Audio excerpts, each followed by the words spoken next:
Assalamu алейкум, урматтуу кыргыз элим. Барыңыздарды дагы бир жолу этникалык кыргыз мушкеринин UFC'деги алгачкы жеңиши менен куттуктайм. Мыктыбек Оролбай уулу UFC уюмундагы дебюттук беттешинде жеңишке жетти. Оролбай уулунун уюмдагы алгачкы кармашы 18 ноябрдан 19 ноябрга караган түнү Лас-Вегас шаарында болгон UFC Fight Night 232 турниринин алкагында өтүп, сербиялык Урош Медич менен күч сынашты. Беттештин экинчи раундунда кыргызстандык спортчу каршылашын муунтуп, мөөнөтүнөн мурда жеңишке жетти. Алдыда кыргыз балбаны тууралуу кызыктуу фактыларды айтып беребиз. Кыргыз эли тарых жараткан уулу тууралуу кененирээк билип алсын. Мыктыбек Оролбай уулу бала кезинен бери спортко жакын. Ал аралаш мушташка улуу агаларынын машыгууларынан көрүп кызыгып калган.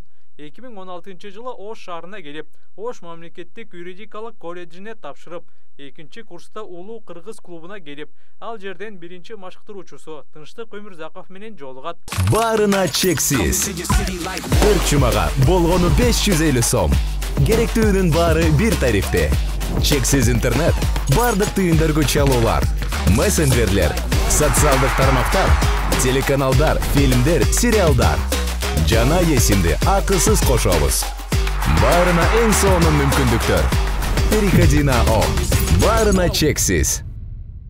Мыктыбек профессионалдар арасында алгачкы беттешин 2018 жылдын август айында ВЕФ уюмунун алкагында өткөргөн. Анда ал Элдияр Төбаев менен беттешип, биринчи раундда эле жеңишке жеткен.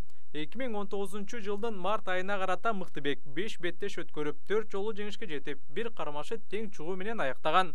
2019 жылдын январында Кара сууда ВЕФ турнири өтүп, кур үчүн Өзбекстандан келген мушкер менен 5 раунд мушташкан.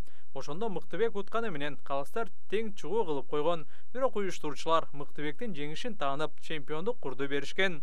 Андан кийин Орусияда 3 жолу мушташып, 2020 жылы ACA Young Eagles турниринде карьерасындагы биринчи жана азыркыга чейинки акыркы жеңилүү узасын тартып калган. 2021 жылдын ноябрь айында Мыктыбек эки беттештин жыйынтыгында сүлүктүү Fight Night Grand Prix мелдешинде чемпиондук курун жеңип алган. Финалда анын атаандашы Адис Талайбек уулу 4-чү раундтан кийин жеңилгенин мойнуна алган. Ошондон кийин Мыктыбек күчүн океандын ары жагынан сынап көрүүнү чечкен. Буга менеджери Асан Султанов жардам берген. АКШга учуп барып Украинадан келген менеджер Влад Никитинге жолугуп иштешип калган. Ал азырдагы Мыктыбек менен байланышы бар. Анын аркасы менен алар АКШда Team Alpha Male клубуна киришкен. Бул клубтун негиздөөчүсү мурдагы UFC мушкери Юрай Фейбер. Дал ушул Фейбер UFCдеги дебюттук беттешинде Мыктыбекке секундант болду. Мыктыбек жана анын командасы Legacy Fighting Alliance лигасында кошулууну чечишет.